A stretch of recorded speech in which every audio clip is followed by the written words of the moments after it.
За тэжгүй манайхаа. За давтаа морил, цуглаанда давтаа морил та нарыг харж байгаадаа баяртай байна. За өнөөдөр их эзэн өглөөс амилсан баярт өдөр байна. Тэгээд та бүхэндээ энэ талаар холбогдлолтой сургаал мэдээж хуваалцъя. Еврей номын бүгдээрээ ер нь 11 дэх бүлгийг гаргачихъя. За Еврей номын 11 дэх бүлэг хэрв та Библийг уншдаг бол маш алдартай бүлэг байгаа. За итгэлийн баатруудын бүлэг, итгэлийн бүлэг гэж ярьдаг. Тэгээ би эндээс хэд хэдэн иш та бүхэндээ уншиж өгье. За ингэж нь итгэл бол найддаг зүйлсийн маань бодит байдал, харагдахгүй зүйлсийн баталгаа мөн. Учир нь өвөг дээдс маань үүгээр гэрчлэлийг хүлээж авсан ажээ. Итгэлээр бид ертөнцөнд Бурхны үгээр бүтээгдсэн бөгөөд тийхүү харагдах зүйлс нь үл харагдах зүйлсээс бий болсон гэдгийг ойлгодог. За ойлгомжтой те. Тэгэхээр итгэл бол бидний найдаж байгаа, эзний хийсэн найдаж байгаа зүйлсийг бид нар амьдралдаа бодит гэж хүлээж авдаг. Харагдахгүй байгаа зүйлийг бид нар баталгаатай, найдвартай гэж хүлээж авдаг. Тийм зүйл байна. Итгэлээр бид нар орчлын ертөнц Бурхны үгээр бүтээгдэн бий болсон. Оргуу осноос орчлын ертөнцийг Бурхан бүтээсэн гэж итгэдэг гэсэн үг байна.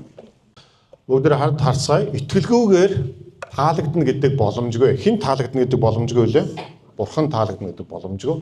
Учир нь Бурханд ойртож буй хүн Бурхан байдаг гэдэгт болон өөрийг нь хайгсчдад тэрээр шагнагч нь болдог гэдэгт итгэх ёстой гэж. Ойлгомжтой тийм үү? Мэдээж итгэлгүйгээр Бурхан таалагдахгүй. Тэгэхээр Бурхандаа бид нар ирж залбирахдаа Бурхан руу ойртохдоо Бурхан байдаг гэдэгт итгэх ёстой. Дээрэс нь өөрийг нь хичээл зүтгэлтэйгээр хайдаг хүмүүс Бурхан шагнагч нь болдог гэж хэлж байна. Амен.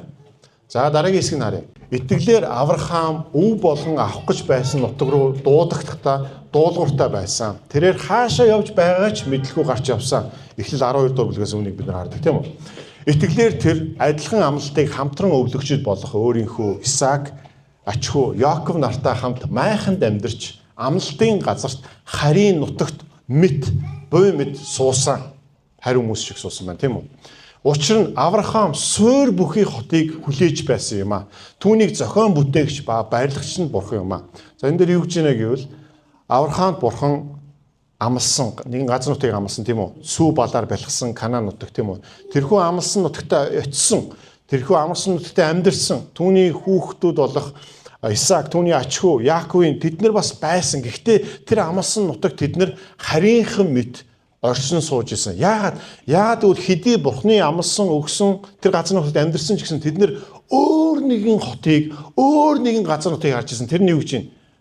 Бурхан тэрхүү хотын үүсгэн байгуулагч, зохион бүтээгч, барилгачин, архитектор нь тийм газар нутгийг ирж хайж исэн гэж. Амен. Дараагийн хэсэг нарыг 13-аас нь тэд бүгд одоо энэ итгэлийн олон баатруудын тухай ярьж байгаа. Тийм хуучин гэрээний ариун хүмүүсийн тухай ярьж байгаа. Тэд бүгд амлалтуудыг авалгүйгээр харин холоос тэдгэрийг харж батлан хэлж өөрсдийгөө дэлхийд гадны хүн ба түр зуур оршин суугч гэдгийг хүлээн зөвшөөрж итгэл дотроо өөд болцгоосон билээ.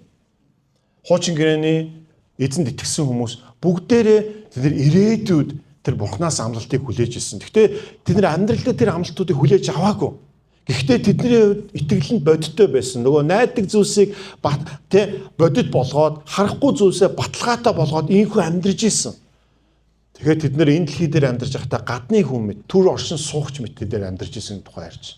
14-р ширхэг тийхүү тэд их нутаг хайж буугаа тодорхой харуулсан. Тэд нар хэдий газар нутагт амьдарч исэн ч гэсэн энэ дэлхий дээр амьдарч исэн ч гэсэн харийнхан түр зур оршигч мэт яагаад гэвэл тэд нар нэгэн өөр их нутгийг ирж хайж исэн гэж. Ойлгомжтой. 10 дахь эшлэл үнэндээ тэд гарч явсан нутгаас санссан бол өөрсдийнхөө амьдарч исэн газар нутгаас санагалтсан бол тэд нар эргээд явах байсан. Тэдэнд боцох боломж байсан. 16 дахь эшлэл харин тэд үлэмж дээр нутгийг хүсэж исэн. Тэр бол юг нь манайхаа Тэнгэрлэг орон юм аа. Тиймээс Бурхан тэдний Бурхан гэж нэрлэгдэхдээ ичээгүй юм аа. Учир нь тэрээр тэдэнд хот бэлджээ. Манайхан тэдгээр хуучин гэрээний ариун хүмүүс, итгэгч хүмүүс тэд нар Бурханд итгэж найдаад Бурхан бол өөрийг нь дагдаг, ирж хайдаг, хичээнгүүл, хичээл зүсэл гаргадаг хүмүүсийн шагнагч нь мөн гэдэг тэд нар бат итгэсэн. Амен. Тэгээд тэд нар амлалтаа өөрсдийнхөө амьдралдаа хараагүй ч гэсэн тэд нар нэгэн онцгой газар нутаг, их нутаг тэр бол тэр Бурханы Тэнгэрлэг орон ирж хайж исэн. Тийм учраас эдгээр хүмүүсийн Бурхан гэж Бурхан өөрөө нэрлэгдэхдээ ичээгүй. Энэ миний хүмүүс. Энэ хүмүүс миний ард түмэн гэж Бурхан бардам өөрийнхөө хүмүүсийн төлөө зогссон байна. Ийм газар нутгийн тухай ярьж байна. Бурхан тэдгээр хүмүүст нэгэн хот бэлдсэн гэж байна. Амен. Хот бэлдсэн гэж хэлдэг. Хот бэлдсэн. Тэр Тэнгэрлэг орон бэлдсэн гэж хэлдэг. Тэнгэрлэг орон бэлдсэн. Манайхаа өнөөдөр та бидэнд ч гэсэн Бурхан энэхүү Тэнгэрлэг орон бэлдсэн. За дараагийн хэсгийг харъя. Ялангуяа 14 дугаар бүлгийн сүүлийн 32 дугаар шээс харах юм бол Еврей номын зохиогч энэхүү захидлыг бичигч юу гэж хэлж байгаа вэ? Өөр би юу хэлэх вэ? Юу ярих вэ? Гедеон, Барак, Самсон, Йофта, Давид, Самуэль болон иш үзүүлсийн тухай яриул надад цаг хүрэлцэхгүй. Тэд итгэлээр хаанчлуудыг эзэлж, зүвийг уйлдан, амлалтуудад хүрч, арслангуудын амыг хааж, галын хүчийг унтраан, элдний ирээс зайлж, буурайгаас хүчрэг болгодож, дайн тулаан зоригчин, харийн дайчдыг буулган авч байлаа. 30 дугаар эшлэлдэр эмэгтэйчүүд өөрсдийн үхэгсдийг амьлаар буцаан авч байв. Дараагийн хэсэг нь зарим нь илүү дээр амьлалд хүрэхийн тулд чөлөөлөлтийг хүлээн авалгүй тамлагдсан юм а. Тамлагдсан. Зарим нь доромжлогдсон, ташуурдуулсан, бас гинжлэгдэн хоригдож байсан. Тэд чулуугаар шидүүлэн соригдож, тас хөрөөдөгдөн, элэнд хөнөөгдөж, хон ямааны арьс нүмрэн явж, хоосон тарчиг байн зовж ад үзэгджээ. Тэд цүл, уул, агуу болоод газрын гаваар тэнүүчлэн байлаа. Тэдний хувьд дэлхий зогсгүй байжээ. Дараагийн хэсэг. Итгэлээр тэд бүгд сайн гэрчлэг олсон боловч амлагдсныг хүлээн аваагүй ажээ. Яагад гэвэл Бурхан бидний төлөө илүү сайныг урдаас харж байсан. Тийм болохоор тэд бидэнгүүгээр төгс болгогдох ёсгүй байжээ. Амен. Бүгд хамтдаа залбирцгаая. Их эзэн хайртай аав таньда баярлалаа. Таны үгийн төлөө таньда баярлалаа. Дахин 2000 жилийн тэртээ Голготын толгой дээр Есүс Христ өнгөрсөн одоо ирээдүйд амьдрсан одоо амьд байгаа ирээдүйд амьдрах бүх хүн төрлөختний гим нүглийн төлөө өргөл золиос болгон өөрийн ариун гимгүү бие махбодоо бидний өмнөөс золиослон нас орсон учраас танд баярлалаа. Их эзэн Есүс үхлийн хүчийг ялан дийлж 3 дахь өдрөө 2000 жилийн тэртээ энэ өдөр үхлийг ялан дийлж амьдсан учраас танд баярлалаа. Ариусны хүч чадлаар үхлээс амьдсан учраас танд баярлалаа Бурхан. Аамен. Тийм учраас өнөөдөр энэ өдрийг эзний өдөр гэж нэрлэх болсон. Их эзэн минь өнөөдөр бид нар энэ өдөр 2000 жилийн тэртээ энэхүү гайхамшигтай түүхэн үйл явдлыг дурсан сандахад таны ариун сүнсний мэрэгэн ухаан, ичид илэрхийлэл, ойлголтын сүнс бид бүгдэд өгөхдхийн төлөө таны үгийн ойлголт, таны үгнээс гүн үнзгийн тэр итгэлийн синхруулал, тэнхрүүлэл босон байгуулт хүлээж авахд та бидэнд туслаач. Үр дүнд бид нар таны төлөө үнэнчээр зоригтойгоор яг л саяны дуусан шиг тэр амьд учраас би зоригтой амьдран. Тэр амьд учраас миний ирээдүй баталгаатай. Миний ирээдүй түүний гарт би. Тэр амьд учраас надад айх зүйл байхгүй гэсний дагуу амьдрахад та бидэнд туслаарай. Тэгээ хожим хизээ нэгэн цагт бид нар тэр Тэнгэрлэг орон таны бэлдсэн их нутагт таны хотод бид нар таньтайгаа хамт мөнхөд амьдрах болно. Тэр үед бид нар таны бидэнд бэлдсэн тэр агуу шагналыг бас үлээж авах болно. Их эзэн минь агуу их найдвар бидэнд байгаа учраас танд баярлалаа. Тэгээд учраас та бидний хамтдаа байх энэ хөл цагийг ивэж өрөөж өгөөрэй. Дээр байгаа бас мантгаатай минь хүүхдүүдтэй минь та бас хамт байж өгөөрэй. Өнөөдөр ирж чамтаагүй бас өвчтөө байгаа, бас энэ тэнд явж байгаа хүмүүстэй минь та хамт байж өгөөрэй. Таны нэгүсэл, хамгаалалт, хангамж, мэрэгүү ухаан тэдэнтэй минь ханд байх болтугай. Эзэн Есүс Христийн нэрээр. Амен. Амен. Амен. За буцаад 32 лөө бүгдээрээ харцгаая. За миний гол та бүхэндээ хуваалцсан ишил бол 32 дугаар бүлгээс 32 дугаар ишлээс нь байгаа. За.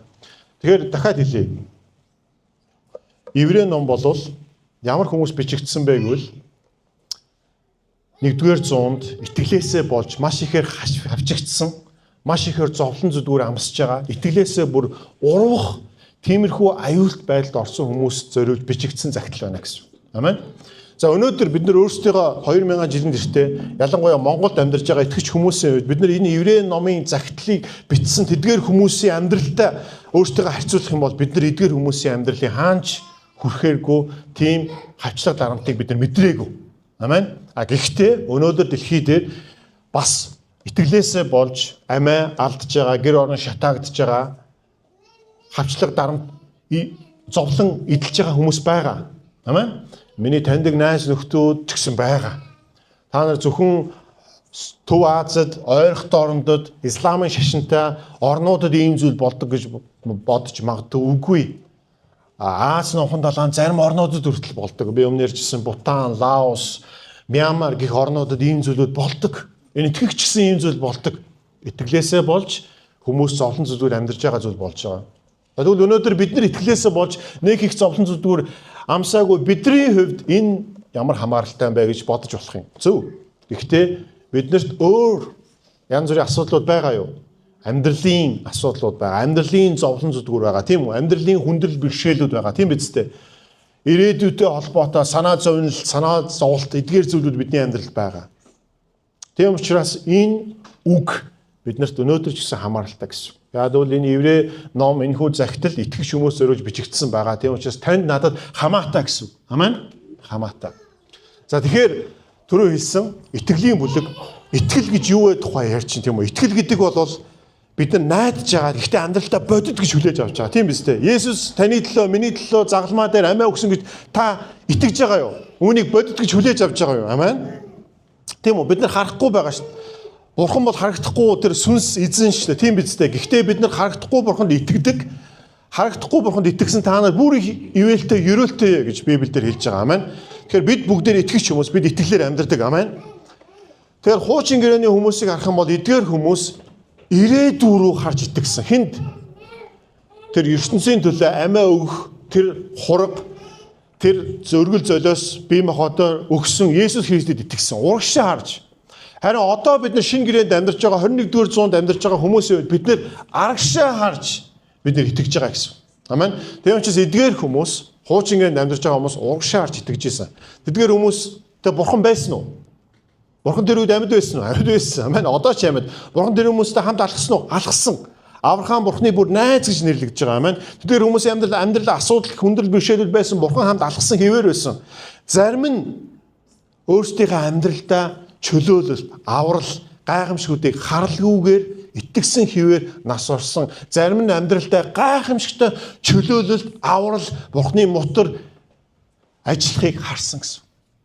Өнөөдөр та бид хоёр ч гэсэн амьдралдаа бурхны мотор ажиллахыг харсан уу? Таны амьдралд асуудлууд байхад бурхан таныг асуудлаас чинь чөлөөсөн хүмүүс байна уу?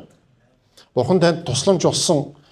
Таны тусламж цорын ганц тэр бурхнаас тэр бурхны уулнаас ирнэ гэдгийг амьдралдаа та гэрчилсэн баг. Гэхдээ бас та бурханд итгэж найдаж залбирж исэн ч гэсэн хариугаа аваагүй тийм үед бас байгаа юу? Байгаа. Өнөөдөр ч гэсэн магадгүй та тэр хариугаа хүсэн хүлээсэн байгаа. Тэгэхээр эдгээр хүмүүсийн амьдралд янз бүр байсан. Бурхан тэдгээр хүмүүсийн амьдралд бодит байсан, хэвээр байсан. Гэхдээ тэдгээр хүмүүс итгэсэн хэвээрээ нас орсон. Ялангуяа сүүлийн хэсэг дээр энэ еврей номын зохиогч юу гэж хэлж байгааг бол энэ итгэлээс урах гээд байгаа, итгэлээ гээх гээд байгаа, итгэлээ хаях гээд байгаа эдгээр хүмүүс та нарт хэлэх зөндөө юм байна. Цаашаа үргэлжлүүлээд Гидеоны талаар, Баракийн талаар, Самсийн талаар, Йофтагийн талаар, Давид, Самуэль, иш үзүүлэгчний талаар хэлэх юм бол зөндөө зүйл байна. Гэхдээ надад цаг хугацаа алга. Эдгээр хүмүүсийн бүх нэрэн дуудагдсан хүмүүсийн амьдрал хуучин гэрэн дээр байгаа юу? Байгаа. Хэрвээ та Библийг уншдаг бол эдгээр хүмүүсийн амьдралд бурхан гайхамшигуудыг хийж ажилласан уу? Ажилласан. Ялангуяа Самсон дээр тийм үү? Гайхамшигтай хүч чадалтай нэг юм байсан биз дээ. Google-д канонууд нь хүртэл байгаа. Тийм биз дээ. Өөрөөсөө олон хүчрхэг, олон хэдэн зуун хүмүүсийг алж хядж устгаж байгаа биз дээ. Ер бусын хүч чадал өгдөж байгаа биз дээ. Тийм биз дээ. Давид хаан байна. Давид хаан сул дорой нэгэн хүү байсан. Бурхан түүнийг хаан болгосон. Тэрээр хонь малаа хариулдаг байхдаа хээрийн том араатнуудтай тулддаг байсан. Хожим Израилийн хаан болсон. Тэрээр сул дорой байсан. Харин бурхан түүнийг хүчиржүүлсэн мөн үү? Мөн. Самуэль байна. Бурханы үгийг иш үзүүлдэг, дамжуулдаг, хаад ноёдод бурхны үгийг хэлдэг байсан. Тэрээр хүндлэгдсэн нэгэн байсан. Эдгээр зүйлүүд болж исэн. Амен. 33 дахь эшлээс ялангуяа бүгдээрээ харъя. Энэ бүх зүйлийг манайхаа эдгээр хүмүүс дандаа итгэлээрээ хийсэн гэж. итгэлгүйгээр бид нар Бурхны ажлыг хийх боломжгүй. Амен. Бурхан та биднийг мундаг учраас дууддаг юм биш. Бид мундаг байсан маань анханасаа Христ 2000 жилийн тэртээ ирээд амиа өгөхгүй байх байсан. Бидэнд тусламж хэрэгтэй учраас, бидэнд аврал чөлөөлөлт хэрэгтэй учраас эзэн ирсэн. Тийм учраас бид нар эзэнд итгэж байгаа. Бүх Бурхны ажил итгэлээр болдог. Тэдгээр хүмүүс итгэлээр хаанчлуудыг эзэлсэн гэж байна. Эзэлсэн үү? Гужигрийн түүхийг харах юм бол Израилийг харах юм бол Бурхан хэлж байгаа ш та нар бусад газар дэлхий дээрх байгаа үндэстнүүдээс хамгийн агуу нь учраас тооны хувьд олон учраас би та нарыг сонгосон юм биш. Би та нарыг хайрласан юм. Харин та нар хамгийн өчүүгэн нь учраас би та нарыг сонгоод та нарыгаа би нүднийхээ цэцгийн мэд хайрлаад та нар миний онцгой ард түмэн болсон гэж байгаа.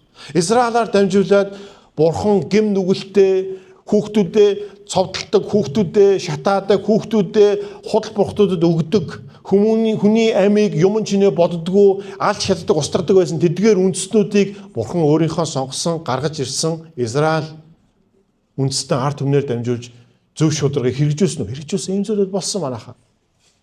Цаашаа харах юм бол тэд нар зөвийг үйлдсэн үү? Итгэлээрээ үйлдсэн. Амлалтуудыг хүрсэн үү? Амлалтуудыг амьдралдаа Бурхан амлалтуудыг хүлээж авсан. Жишээ нь Санжино Йошуа тийм үү? Мосегийн дараа Йошуа тийм үү? Ирийнхөө хотыг 7 өдөр тийм үү? Бид нэр тойрж явж байгаа 7 дахь өдрөө бүрэн дуугаа үлээлгээ тэгээд бид нэр хашгираа тэр ирүүн хөөгийн тэр ялагдшгүй том хан хэрэгүүд нь нураад эзэлдэг үсттэй. Амен.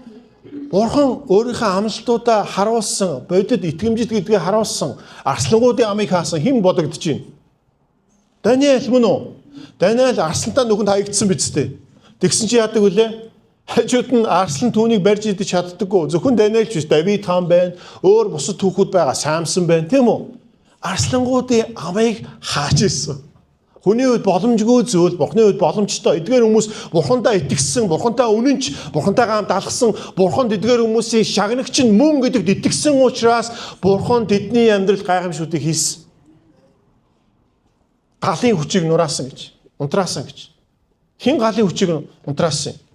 Даниэлийн найзууд хэн блэ? Шадрах, Мишах, Абедnego нар. Тийм биз дээ.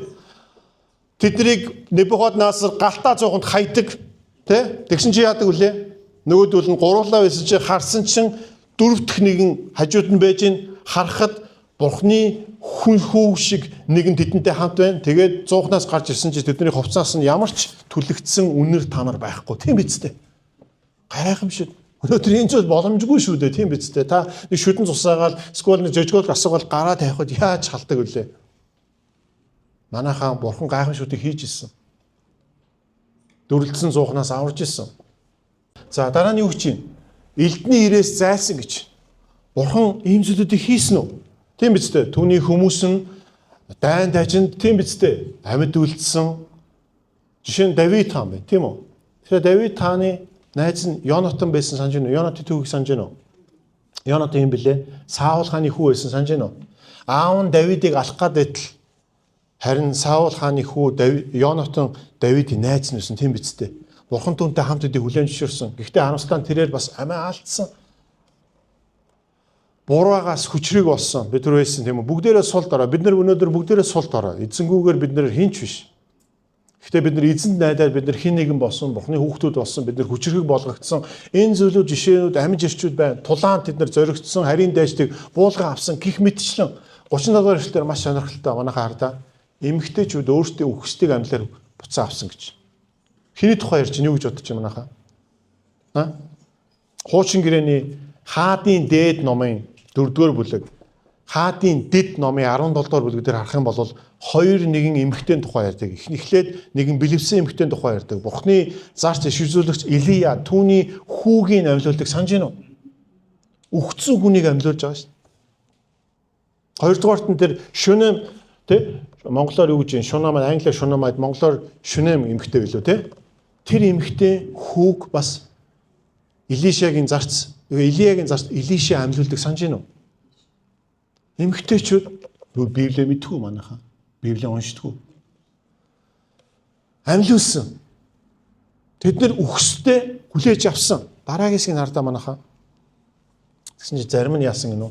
Илүү дээр амьлалд хүрэхийн тулд чөлөөлтийг хүлээж аваагүй тамлагдсан.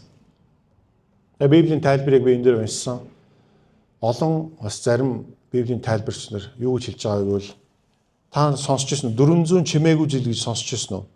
Хуучин гэрээний төгсгөл тийм үү? Хуучин гэрээний хамгийн сүүлийн ном.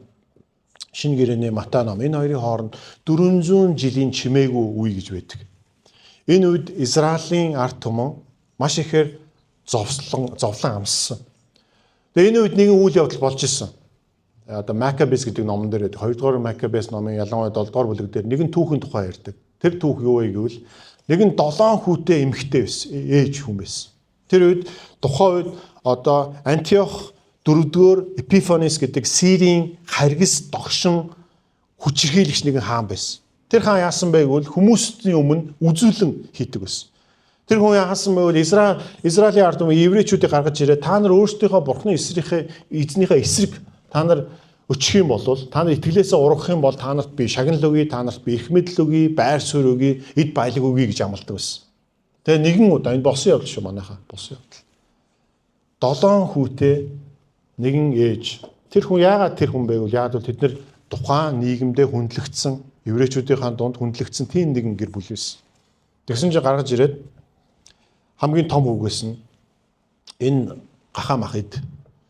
Та яава бурхан чинь идэж болохгүй гэж хэлсэн. Харин ид гэж. Идэхгүй гэсэн. Ээж нь хүүхдүүд рүү хараад юу гэж хэлсэн байвал те? Та нарын амийг энэ хүн авч болно. Та нарын амийг үгүй хийж болно. Гэхдээ бурхан эргээгээ та нарт амийг чи өгнө гэж хэлсэн. Тэгэд том хүн эсэргүүцсэн. Би идэхгүй гэсэн. Тэгсэн чинь том үгийнх нь хилийн гараад ирээд тасцсан. Үүний дараа 2 гарын мөчийн тасцсан, дараа нь 2 хөлийн тасцсан. Болсон явдал манайхаа. Өнөөдөр ч гэсэн ийм зүйл болдог харамсалтай. Тэгээ энэ зүйл бас ээж нь хэлсэн. Бусад хүүхдүүдэд нүдэн дээр хийж байгаа шүү дээ. Хүмүүсийн нүдэн дээр хийж байгаа. Ээж нь хэлсэн. За энэ хаан, энэ хүмүүс та нарын хилий чинь, та нарын үе мөчий чинь, та нарын чинь бие махбодыг ингээд тастаа та нарыг алж болно. Гэхдээ та нар дахин амьлалтанд ирээдүйд тэр шинэ хотод Тэнгэрлэг орно. Бухны хотод та нар энэ бүх зүйлийг эргэж авах болно гэж хэлсэн. Тэгээ нэг бүрчлэн хүүхдүүд нь ийхүү амь алдсан. Бүр нөгөө харгас догсон хаан чи яасан бэ гэвэл бүр зогсохгүй хажууд нь маш том тогоон дээр халуун ус буцалгаад хүүхдүүдийн бие махбодын тайраа тастаад тэгээд яадаг гэсэн. Амьсгалтай байхад нь хүртэл тэрхүү халуун тогоон хийгээд буцалгаад шараад алж ирсэн. Тэгээ хамгийн сүүлд нь мэдээж яг ээжийнх нь амийг бас яахсан. Бас л хүмүүсийн нүдэн дээр алж устгасан. Тэгээ учраас Библийн тайлбарч нар юу гэж хэлдэг вэ гэвэл Израильчууд ийм их зовлон амссан учраас еврей загтлын зохиогч юу гэж хэлж байгаа бол та нар энэ зүйлийг бид нар мэднэ. Гэхдээ тэдгээр хүмүүс хардаа илүү дээр амлалтанд хүрэхийн тулд тамлагдсан. Тэд нар чөлөөлтийг аваагүй. Тэд нар гайхамшиг хүлээж аваагүй. Тэд нар барын арслангийн амнаас эрүүл гарч ирсэн шиг галтаа зуухнаас эрүүл гарч ирсэн шиг түлэгдээгүй гарч ирсэн шиг бурхан тийм чөлөөлтийг тэдгээр хүмүүсийн амьдралд хийгээгүй. Харин тэгсэн ч гэсэн тэдгээр хүмүүс амьлалтанд итгэсэн. Яагаад илүү дээр амьлалт итгэсэн? Тэрөө та 90 номын эхнээс нь дуустал унших юм бол илүү дээр гэдэг үг маш их байна. Есүс Христ бол хуучин гэрээний Мосе иш үзүүлэгч түүнээс илүү нэгэн. Тэнгэрлэгчнүүдээс илүү нэгэн. Түүний байгуулсан цусаараа байгуулсан гэрээ нь хуучин гэрээний хуулийн гэрээнээс илүү. Шинэ гэрээ бол илүү. Тэрээр илүү тэргүүн дахилж, аараас илүү тэргүүн дахилж гих мэтчлэн. Яагаад гэвэл зовж байгааг та нарыг ойлгож байна. Та нар итгэлээсээ болж зовж байгааг чи ойлгож байна. Та нар итгэлээсээ болж та нар энэ дэлхий дээр амьдарч байхдаа хэцүү асуудлууд, амьдрал бэрхшээл, хүндрэл бэрхшээл та нар байгааг чи ойлгож байна. Гэхдээ та нарт одоо илүү дээр аврал, илүү дээр уучлал өршөөл, илүү дээр амьллыг эзэн Есүс Христ сойрсон байна. Тэгм учраас та нар битгий итгэлээ гээгээрээ, битгий хаяараа гэж урамшуулж байна гэсэн. Ойлгож байна уу манайхаа? Тэгм учраас тэдгээр хүмүүс яасан? Ийхүү дамлагдсан, 36 дугаар эшлэгээр зарим доромжлогдсон, ташуур дууссан, гинжлэгдэн, хоригдож байсан. Тийм биз дээ. Петр хүртэл тийм үү? Паул хэлч хүртэл тийм биз дээ. Хоригдож исэн биз дээ. Ташууржуулж исэн биз дээ. Чулуу шидүүлээд Паул бүр баг үхсэн шүү дээ. Үхсэн гэдээ орхио явсан шүү дээ. Тэгсэн чинь босоод ирсэн. Одоо бурхан амьлуулсан баг гэж зарим хүмүүс итгэдэг. Петр шоронд байсан. Санжин уу? Хүмүүс Петрийн төлөө залбирч ирсэн чинь Петр гараад ирдэг, хурж ирээ хаалгадаг гэсэн чинь гайхдаг үстэй тийм үү? Петрийн сүнс нь ирчлээ. Уулын чөлөөлөхийн төлөө залбирч ирсэн. Гэхдээ энэ удаа эдгээр хүмүүс чөлөөлөгдөг. Энэ хүмүүс танлагдсан. Сайхан хэдэн жилийн өмнө аимшигтай бичлэг те YouTube-ээр та нараас үзсэн л ах тийм үү? Бас те ойрхон дорнод итгэгч залуучууд тийм үү? Шар хувцастай те одоо исламын одоо нэг ISIS бүлгийнхэн тийм үү? Телевизийн өмнө одоо камерын өмнө те хүмүүсийн толгойг ин амдаар нь те аимшигтай болдог. Манайхан би бодит юм хэлж байгаа шүү за. Гэхдээ энэ зүйлийн тухай Библи зааж байгаа учраас энэ зүгээр нэг хардаа энэ ташуурдуулсан, дормжлогдсон, гинжлэгдсэн, хоригдсон, энэ чулуу шидүүлсэн, соригдсон, хөрөөдөгдсөн эдгээр зүгээр төсөөлөл биш манайха энэ бодит зүйл. Хуучин гэрээний Исаи номын зохиогч Исая иш үзүүлэгч тэрээр тас хөрөөдүүл нас орсон гэж үздэг. Мэдээж элдэнд тийм үү амиа алдсан зөндөө хүмүүс байгаа. Зарим нь тэ зүхтаад хон ямааны арьс нүмрөөд хоосон тарчиг зовж ад үзэж амьдэрсэн гэж юм. Тэгээд цөл, уул, агуу янз бүрийн газруудад тэнүүжл нуугдаж амьдэрсэн гэж юм. Гэхдээ Библиэлд юу гэж хэлж байна гэж та хардаа. Тэдний хувьд дэлхий зогсгүй байжээ. Энэ дэлхий манайхаа Бурхан бидэнтэй хамт байгаа үнэн. Гэхдээ энэ дэлхий бидний анхны Бурханы бидэнд зорьсон, хүссэн тэр дэлхий биш. Яг л гим нүглээс болж булангартн, самуурч, үүмэрч ийм зүйл бий болсон. Өнөөдөр Монголч гэсэн янз бүрийн хэрэгүүд гарч байгаа. Нэг хэсэг зөндөөл гарсан, зөндөөл фэйсбүүкээр сэвсэн. Тийм биз дээ. Мэдгэж байгаа л энэ болохоос мэдгэдэхгүй маш их зүйл байгаа. Заримдаа бид нэр эдгээрээс жоохон ингээд тусдаа бид нар юу гэдэг одоо юу гэдэг вакуум орчинд гэдэг юм уу жоохон ондоо амьдэрдэг. Яг бол нийгэм тэ бас зовлон зүдгүүрийг пупа гэж хардаг болсон учраас итгэгч хүмүүс заримдаа бид нар өөрсдийнхөө энэ дотроо чуулган дотроо бие биентэйгээ нөхөрлөөд бид нар амьдрал бас хүмүүсийн амьдрал юу болж байгааг бид нар анзаардаг. Тэгээ Библиэлд юу гэж хэлж байгаа эдгээр хүмүүс ийм үед ч гэсэн үнэнч байсан. Дэлхий тэдний хувьд зогсгүй байсан гэж хэлж. Өмнө юу гэж хэлсэн бэлээ бурхан тэдний бурхан гэж нэрлэгдэхээс ичээгүй гэсэн санаж байна уу? Энэ бол маш том магтаал, энэ бол маш том хүндлэл. Тэгэхээр би энэ хэсгээр дамжуул таард юу гэж хэлэх гээд байгааг нь ингэж хэлэх гээд байна гэсэн. Манайхаа яаж асуулт тийм тэмдэг ямар асуулт байвал энэ хүмүүс үнэхээр яаж ингэж чадваа? Үхэлтэй нүүр тулахад тэд нэр эргэж буцалтгүйгээр яаж бурханд үнэнч байж чадваа? Та өөр дөрөө бодож үзсэн үү? Янз бүрийн канонууд байдаг. Янз бүрийн итгэлээсээ урвсан тухай канонууд ч байдаг. Би үзчихсэн. Би өөрөөсөө асууж үзсэн. Миний хувьд яг ийм зүйл гарвал яах вэ? Би амиа өгөхөд бэлэн үү? Би эзнийхээ няцаах болов? Харин эдгээр хүмүүсийн хувьд манайхаа энэ итгэл маш бодит байсан. Юу нь эдгээр хүмүүсийн хувьд итгэл нь бодит байсан? Юу нөлөөсөн бэ манайхаа? Тэр асуултын хариу бүгдээрээ одоо эргэцүүлцгээе. Яаж эдгээр хүмүүс ийм амар зовлон зүдгүүр хавчлаг дарамт шахалтан дунд амиа өгөхөд бэлэн байсан бэ? Энгийн асуулт нь юу вэ гэвэл үүндээ Еврей номон дээр байгаа эдгээр хүмүүс үхлээс айгаагүй. Үхлийн хүчийг Есүс Христ ялан дийсэн. Тэгэхээр бид нэр ирээдүйд хуучин гэрээнд ирээдүйд рүү харж итгэсэн гэсэн ш тийм үү? Бид нар бол хоошоо харж итгэж байгаа. Эдгээр хүмүүсийн хувьд энэ амьлал гэдэг зүйл, үхлээс амьлал гэдэг зүйл, ирээдүйд эзэн тэр хотыг бэлдсэн, Тэнгэрлэг орныг бэлдсэн гэдэг зүйл маш бодиттой байсан гэсэн үг манайхаа. Тийм учраас эдгээр хүмүүсийн хувьд үхлээс айх гэдэг зүйл байгаагүй гэсэн. Үхлээс айхаа байсан гэсэн. Ойлгож байна уу? Тийм учраас манайхаа та бодоод үзтээ Есүсийн дагалдагч нар 3 жил гаруй хугацаанд эзэнтэй хамт байж байгаа. Эзэн загалмайлаар цовдлогдсон асуусан чи бүгдээрээ түүнийг орхиод явсан. Санаж байна уу? Петр хүртэл юу гэж хэлсэн бэлээ өнгөрсөн би хэлжсэн тийм үү? Танд юу ч тохиолдсон би танаас урахгүй, үхэл танаас хол бай гэж хэлжсэн тийм үү? Санаж байна уу? Өнгөрсөн би бас хэлсэн тэд нар ямар хааныг хүлээж исэн бэлээ? Чөлөөлт авчир Ромын дарангууллаас тийм үү? Ромын харьяанаас чөлөөлөх тийм нэгэн хааныг хүсэн хүлээж исэн санаж байна уу?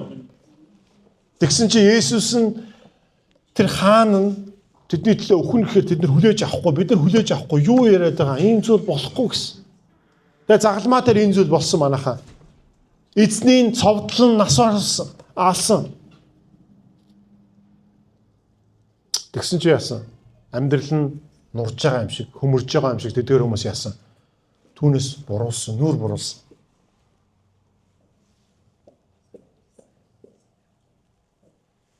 Бүгд түүнийг орхио явсан. Харин тэднэрт эзэнтэй хамт хэн байсан? Хэн ойрхон байсан? Эмэгтэйчүүд л байсан. 3 дахь өдөр нь үхлээс энэ ням гарыг эзний өдөр эзэн үхлээс амьлахад хамгийн түрүүнд хэн ирсэн? Эмэгтэйчүүд л ирсэн. Санаж гинөө. Эдгээр хүмүүсийн хувьд амьдрал нь дуусар, найдвар нь байхгүй болчихсон. Харин үүнээс олж бид нар юу гэж харах вэ гэвэл манайхаа эзэн таны гим нүгэл өнгөрсөн лог биас хэлжсэн тийм үү? Таны гим нүглийн уучлал, таны нэр Бурхны амийн ном бичигдэнэ гэдэг бол энэ бол юутай зүйлшгүй гайхамшигтай зүйл ээ гэж. Үүнийг ойлгох нь чухал гэж санаж байна. Эдгээр хүмүүсийн хувьд энэ дэлхий бол хангалтгүй гэдгийг ойлгосон. Тийм учраас C.S. Lewis хүртэл юу гэж хэлжсэн бэ гэвэл хэрв та энэ дэлхий дээр амьдарч байгаа явцдаа таны зөв сэтгэл өөр нэгэн ертөнцийг, өөр нэгэн амьдралыг хүсэн хүлээгээд байгаа бол та энэ дэлхийд зориулагдсан хүн биш ээ гэсэн үгс утгатай юм ярьсан. Өмнө би бас хэлжсэн. Тийм учраас эдгээр хүмүүс эзэнд итгэсэн амьдрал энэ биш ээ. Энээс илүү дээр байгаа. Тэр Бурхны амьлал байгаа. Тэр шинэ хот байгаа. Тэнгэрлэг орон байгаа гэдэг эдгээр хүмүүс итгэсэн гэсэн. Эдгээр хүмүүс эзэн амьдралд нь юу хийж өгч чадах вэ гэдэг зүйлд итгээгүй эзэнд итгэсэн гэсэн. Ойлгож байна уу? Давай дахиад хэлье. Хэрвээ таны итгэл, миний итгэл эзэн таны залбиралд хариулдаг, таны гуйлтанд хариулдаг, танд амжилтыг өгдөг, танд ялалтыг өгдөг, таныг чөлөөлдөг, таныг авардаг л байх юм бол таны итгэл хизээ нэгэн цаг сүрнэ гэсэн.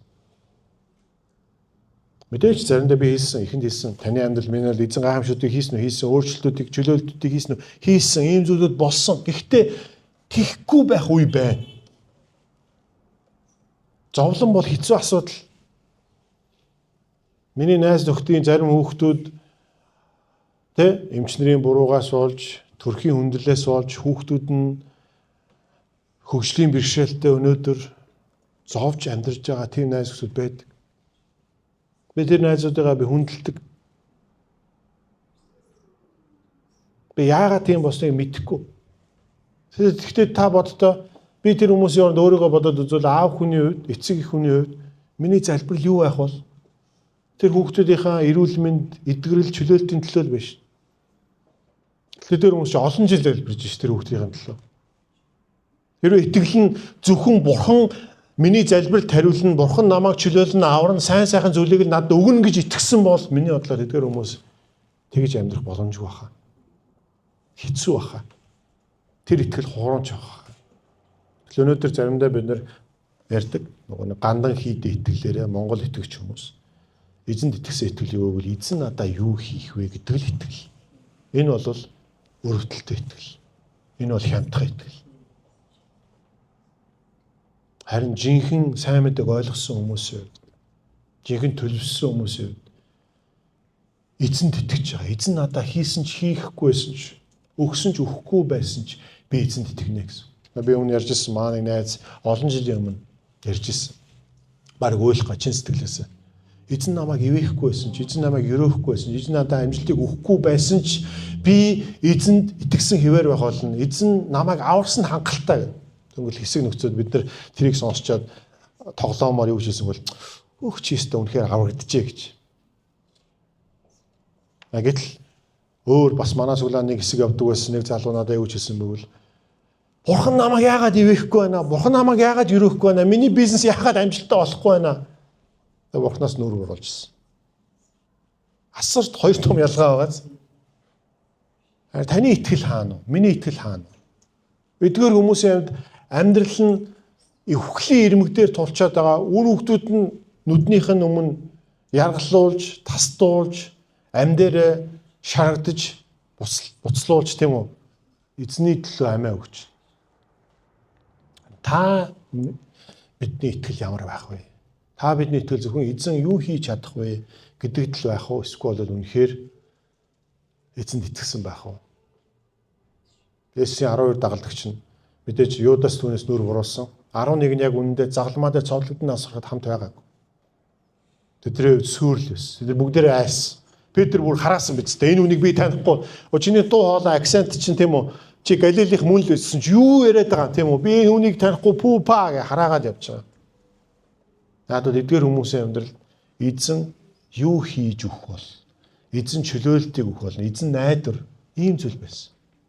Харин өнгөрсөн 7 хоног бид нар уншсан тийм үстэй. Харин үхлээс амьсны дараа тэнгэрт одсны дараа ойлгосон. Ойлгосон учраас манайхаа эдгээр хүмүүсийн амьдрал оронгоороо өөрчлөгдсөн. Библиэр гэж бол 120 хүн тухайн үеийн орчлын ертөнцийг оронгоор нь эргүүлсэн гэж байгаа. Тэгэхээр өнөөдөр би танд дахин амьлалтын эзний амьлалтын энэ өдөр юу хэлхийг хүсэж байгааг бол манайхаа таны итгэл, миний итгэл, эдгээр итгэлийн бааtruутай адилхан байх хэрэгтэй. Амен. Та зөвхөн эзэн танд юу хийж өгч чадах вэ гэсэн итгэл биш. Эзэнд үнэн ч итгэл байх хэрэгтэй. Эзэнд өөрт нь гэсэн итгэл байх хэрэгтэй. Амен. Тэгэх юм бол та түүний найз гэж дуудагдах болно. Эзэн танаас ичихгүй. Эзэн таны бурхан гэж нэрлэгдэхээс ичихгүй. Тэгэх юм бол та ертөнцийг ялан дийлнэ. Энэ ертөнц тэр чигээрээ айдас донд, ямар айдас донд? Үхлийн айдас донд байгаа. Сайхан би гэрийнхэн гадаа машин сууж исэн чи орой гэрийнхэн гадаа ирээд машинд орхосоо сууж исэн чи манай хажууд нэг хүн ориллол чарлал буу юм болоод хаалга нүдтэй. Би буух гэснээр би болсон. За ийшээ орчих юм бол за би энэ залуудаа барилцаж авах юм шиг байна. Согтуу. Тэгээ би за жоохон хүлээ гэсэн. Тэгээ би хүлээгээ сууж исэн чи өөр нэг ах иржсэн. Тэгсэн чи нөгөө ахыг зодоод нөгөө ахтаа зодолтой. Тэгээ би машинаасаа гарч ирээд тэгээ нөө чин намайг хараад хоёр эсрэг нэг болох юм чи ингээд явчих шиг болсон. Тэгээ би цагдаа дуудаад тэгээд орой болоо нөгөө залууг барьж авсан л та. Тэгээ би бодож ирсэн. Надад хоёр сонголт байсан. Надаас би ирхүү, цагалтаа, бадрун том залуу. Би зодолтхуу энэ хүнийг өмөөрөх үү? Эсвэл би амиа бодоод за бүх хэмжээний там болтол нь би машиндаа чимээгүй сууж байгаа гарч ирэх үү? Одоо ийм хоёр сонголт байсан. Тэгээд саяхан би нэг кино үзчихсэн байхгүй. Ямар кино вэ гэхээр та нар би нэг зураг кино үзээд Монгол кино л да. Одоо би нэрийг мартчихсан. Өөр хальт нэг тэр хэсгийг л үзсэн. Тэгсэн тэр кинон дээр яасан бэ гэвэл гадаа 3 нөхөр явж байгаад согтуу явж байгаад нэг нь машин дайруулах гээд автобусанд дайруулах гээд та нар тэр киног мэдчих магадгүй. Дээр үеийн кино л да Монгол кино. Тэгсэн чи зүгээр гудамжаар явж исэн хүн түүний амийг аваад тэгсэн чи амийг аварсанд нь баярлаа гэхийн оронд чи яагаад байгаа юм гээд тэгээд нөгөөтгтөө зодолтоо тэгтээ нэг нь яадаг хутгатай явж ирсэн учраас хутгалаад тэр хүн нас орчдөг байхгүй. Тэгээ дараа нь шүүх хурал болдог байхгүй. Дээр үеийн кино. Ямар кино санаж байгаа юм байна уу? Тэгээ шүүх хурал болсон чи шүүх хурлын тэр хэвцэг би ингээд үзчихсэн чи тэгж байгаа байхгүй юу? Зөндөө хүмүүс ингээд эмхтэй хүн жүүлж байгаа, өөр нэг эрэгтэй хүн явж байгаа. Тэгээд асууж байгаа. Та нар яагаад хажууд чинь хүн зодуулж байхад туслаагүй вэ? Тэгсэн чи тэр кинон дээр нэг нь эмхтэй хүн би ингээд стандараа айсан. Тэгсэн чинь нөхөр нь те би уг нь туслая гэж бодсон чи манай эхнэр намайг ингээд туслуулаагүй. Яагаад тэр хүмүүс айсан учраас. Тэгэхээр өөрөлдвөл манайхаа Христ итгэл би айхгүй хамаагүй юм руу дайрж ороод хүн амьтаа хамгаал гэж хэлж байгаа юм биш. Зөвхөн би жишээ ярих гэдэг манайхаа таны өнөөдөр яаж амьдрах чинь таны ирээдүйн талаарх төсөөлөл ямар вэ гэдэгтэй шууд холбоотой. Хэрвээ миний итгэл үнэмшил амар тайван байдал, чөлөөлөлт, тав тухтай байдал, надад муу юм болчихгүй, би яачихгүй гэж бодох юм бол би машиндаа суугаал болох байсан. Харин би өөртөө эрсдэл учруулад би зөвийн талаа зогсох ёстой. Зөв зүгээр явж байгаа хүнийг энэ хүн зодож байгаа учраас очиод болиулах ёстой гэсэн итгэл үнэмшээс яагаад? Яг бол энэ зөв учраас. Амен. Тийм учраас манайхаа өнөөдөр хүмүүс ийм шийдвэр гаргадаг. Айдаг. Ингэж болохгүй, тэгэж болохгүй. Яагаад? Яг бол бид нар зөвхөн өөрсдөө бодож байгаа учраас. Харин эдгээр хүмүүс юу өөрсдөө бодох мантай. Та бодоод үзтээ. Үс намайг уншингууд Пентекостийн өдөр хэдэн мянгаараа эзэнд итгэсэн шүү дээ. Санаж гин үү?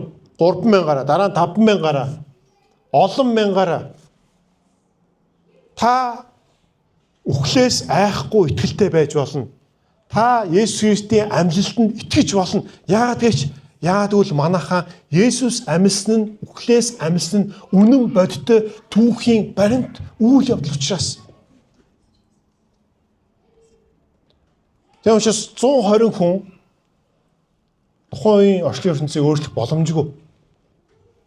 Харин Есүст итгэсэн учраас, Есүс үхлээс амьсан учраас тэд нар хаа явсан газараа Есүс амьсан, та нар Есүсийг цовдлсон гэж номлож ирсэн учраас санаж байна уу? Тэдгээр хүмүүсийн зүрхэн зүсэгдээд бид нар одоо тэгвэл авралыг авахын тулд юу хийх вэ гэсэн санаж байна уу?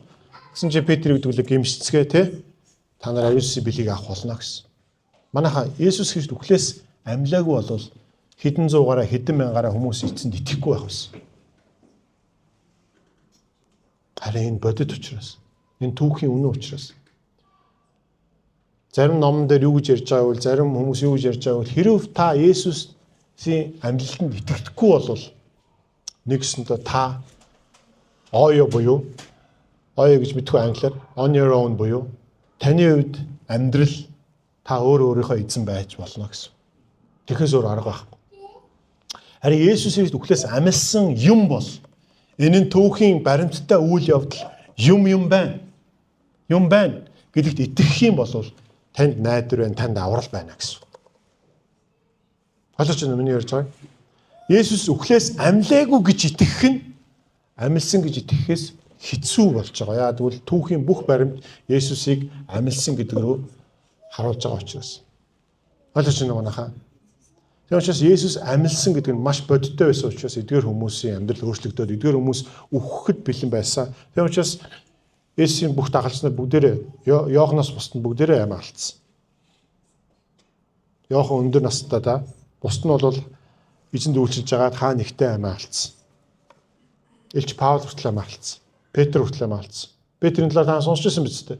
Миний эзэн загалмаа дээр толгойн тэргүүн дээшээ байсан бол би эзэнтэйгээ хамт адилхан тэгж цовлогдох зохисгүй гэж доошоо тийм үү хараад цовлогдноос орсон.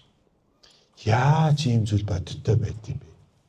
Яагад үл манайхаа тэдний хувьд амьлал үхлээс айц байгаагүй. Амьлал бодит болсон учраас. Есүс үхлээс амьсныг харсан, гэрчилсэн учраас. Тийм учраас өнөөдөр би танд юу гэж хэлхийг хүсэж байна? Таны амьдралд юу ч тохиолдсон бай, та эзэнд итгэмжид байж чадна гэсэн.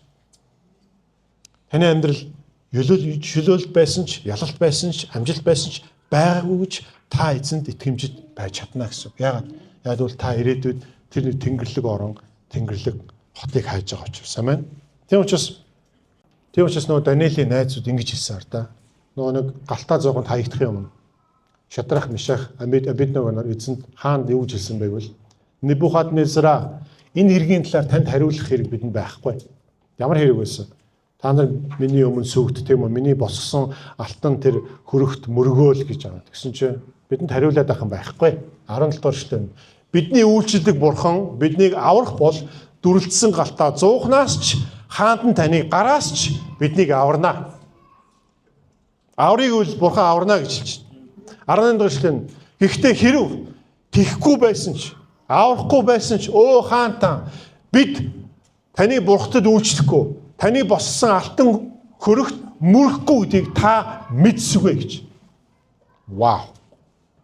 Ямар гайхамшигтай итгэл вэ? Яагаад энэ залуучууд ингэж итгэж чадсан бэ? Яагаад гэвэл эдний хувьд бурхан бодит байсан учраас. Амен. Бурхан зүгээр л юу хийж чадах бурхан биш. Амьдрал хэцүү байна, амьдрал болохгүй байна, залбирал байхгүй байна, хариулт байхгүй байна, тэ болж байгаа юм байхгүй байна, яшиг. Тийм зүйлийн тухай яриаг. Эдгээр хүмүүс эзний төлөө эзэнд итгэсэн учраас амиа өгөхөд бэлэн байсан гэсэн. Тэгээ эдгээр хүмүүс хартаа хуучин гэрээнд ирээдүй рүү харсан шүү дээ. Харин бид нар шинэ гэрээнд хартаа манайхаа бид нар хоошоо харж шүү дээ. Болцсон үйл явдлын хойноос харж шүү дээ. Тэгээ учраас бүгдээрээ өмнөх ишлэгийг харъя. 39-ээр 40-р ишлэгийг харъя. За энийг дахиад харъя. Энэ дэр итгэлээрээ эдгээр хүмүүс сайн гэрчлэг авсан мөн үү? Гэхдээ амлсныг хүлээж аваагүй. Тийм үү? Тэр амлагдсан юу юм манайхаа шинэ хот мөн үү? Шинэ тэнгэрлэг орон мөн үү? Мөн. 40-р ишлэлээр маш сонирхолтой зүйлийг хэлж байна. Яагаад гэвэл бурхан бидний төлөө одоо загал маань дараах бидний төлөө илүү сайныг урдаас харж байсан юм. Тийм болохоор тэд бидэнгүүгээр төгс болгох ёсгүй байж байгаа. Юу гэсэн үг вэ манайхаа? Хуучин гэрээний ариун хүмүүс, шинэ гэрээний итгэгч хүмүүс бид нэр хамтдаа тэр чигээрээ Бурхны Тэнгэрлэг оронд, Бурхны шинэ хотод бид нэр хамт амьдрах тухай ярьж байна гэсэн. Бурхан анхнаасаа энэ зүйлийг хүссэн гэсэн. Тийм учраас тэдгээр хүмүүсийн хувьд энэ зүйл ирээдүйд болоогүй байсан. Харин бидний хувьд одоо яг нь загалмаа хойнд байгаа хүмүүсийн хувьд энэ зүйл одоо боломжтой. Тийм учраас Библиэр юу гэж хэлдэг лээ? Та одоо амьсгалтай байх юм бол бие махбодтой байна. Харин амьсгалгүй амьсгал гарах юм бол таны сүнс тэр дээр эзэнтэй хамт гэж хэлсэн. Амен. Эзэнтэй хамт. Тэгээд бид нэр Бурхны хүмүүстэй мөнхөд тэр Бурхны шин тэнгэр газар, шин хот, шин тэнгэрлэг оронд байх тухай ярьж байна гэсэн. Амен. Энэ зүйл бодит байсан гэсэн. За цаашаа харъя. За 1-р Коринфын 17 дугаар бүлгээр Паул ингэж хэлсэн. Ах дүү нараа, та нар тунхсан сайн мэдээгээ би та нарт мэдүүлье. Та нар үүнийг хүлээн аваад түүндээ зогссон. Учир нь би хүлээн авсан зүйлийнхаа хамгийн чухлыг та нарт дамжуулсан. Тэр дамжуулсан юу юм бэ? Бичвэрийн дагуу, хуучин гэрээний дагуу, судрын дагуу Христ бидний төлөө нүглийн улмаас өгсөн бөгөөд оршуулгдан бичвэрийн дагуу 3 дахь өдөртөө амьлуулагдсан агаад Кефт буюу Петерт харагдсан байна. Дараа нь өнөөх 12-д үзэгдсэн шээ. Дараагийнх нь. Үүний дараа 500 гаруй ах дүүнерт нэг мөчид үзэгдсэн бөгөөд одоо болтол тэдний олонх нь амьд байна. Одоо бид нар энэ чинь 30-40 л байна. Тийм үү? Та боддоо 500 гаруй хүнд зэрэг эзэн харагдсан. Тэгээд Паул энэхүү загтлыг Коринт хотынд бичсэн.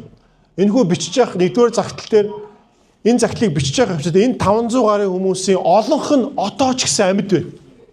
Өөрөлдвөл түүхийн хувьд энэ үнэн байж ижил Паул ийм зүйл бичиж чадна гэсэн. Христэд үлгэр дойрон домог биш. Хүний зохиосон, хүний санаанаас гаргасан зүйл биш. Гаж ус шиг нэг хүн ингээд бодож байгаа л эргэцүүлж байгаа л бяцлаж байгаа л бичсэн зүйл биш. Амен. Энэ бодит зүйл. Эзэн үхлээс амьдсан гэдгийг эдгээр хүмүүсээс гэрчилсэн хүмүүс нь амьд байгаа. Яг бол энэ загтлыг тэр 500-ын амьд байгаа зарим хүмүүс нь олоод мэдчихвэл Паул чи яах гэж худлаа яриад байгаа юм гинэстэй. Харин бодит учраас нүдээр гэрчилсэн хүмүүс бодит учраас зарим нь нойрсон нас орсон байна. Тэгээд дараа нь Яаковт тэгээд бүх элчнэрт үзэгдсэн. Тэгээд 8 дугаар эшлэлээр бүгдийн эцэс дутууд өрсөн мэд надад ч бас тэр үзэгдсэн билээ. Паул өөрийнхөө тухай хэлж. Би хүртэл амьдсан Есүсийг харсан, уулзсан. Тийм үү? Үйлс номон дээр байгаа ш тийм үстэй. Тэрээр Христ итгэж хүмүүсийг хавчдаг байсан. Шоронд хордог байсан. Стефан хүртэл итгэлээсээ болж чулуудуулаад өгч яхад тушаалыг өгсөн. Чулуу шидэж байгаа хүмүүс нь халдсандаа магадгүй нүмергөө дээлээ тайлаад үлмитэн байсан. Тэнд тушаал өгөө зогсож байгаа нь Саул байсан, буюу Паул байсан. Энэ итгэлийг Христлийг эсэргүүцэж байгаа хүн шүү дээ. Үгүй хийж байгаа хүн шүү дээ. Тэгсэн чи яасан? Одоо өмгөөлөгч болчихсон. Тэгээд цаашаа та унших юм бол бүх элчнээс хамгийн ихээр би ажилласан гэж. Би хөдөлмөрлсөн. Гэхдээ би биш Натан Бурхны нэгүсэл хөдөлмөрлсөн. Хэрвээ нэг хүн нэг итгэлийг үгүйсэх гээд хүмүүсийн эсрэг явж байгаа бол шоронд хийгээ зарим хүмүүс нь амиа өгж байгаа ийм зүйл болж байхад одоо тэр хүмүүсийн нэг нь болоод шулуудуулаад өглөө твтээд ташаадуулаад шоронд хоригдоод тэгээ хамгийн сүүлд амиа өгж байгаа энэ бол манайхаа худал хуурмаг зүйлд итгээгүй учраас бодит зүйлд итгэсэн учраас ойлгож байна уу манайхаа. Тийм учраас Христтгэл бодит Христтгэл үнэн. Эзэн үхлээс амьдсан үнэн. Тийм учраас манайхаа бүгдээрээ үүнээс юу харж хараарай гэвэл таны итгэл чинь бодит юм байна. Таны итгэл чинь үнэн юм байна. Хэрвээ ийм юм бол та бид хоёр өнөөдөр яаж амьдрах вэ? Та ийм итгэлээр амьдарч үр хүүхдүүдтэй өвлүүлэхгүй гэж юу? Яагад гэвэл та ертөнцийг ялан дийлнэ. Тийм учраас Библийн өөр нэг хэсгээр тийм үү Иохан номон дээр ертөнцийг ялсан бидний итгэл болоо гэсэн. Санаж байна уу? Ийм зүйлийн тухай яриад байгаа юм шүү дээ. Одоо өнөөдөр таны амьдралд тохиолдож байгаа үйл явц эзэн Есүс үхлээс амьдсан учраас бүх зүйл утга учиртайгаар та эзнийг таньж мэдэж алхаж болох боломжтой л гэсэн. Амен. Амен. Да бүгд хамтдаа босцгоё. Залбирцгаая.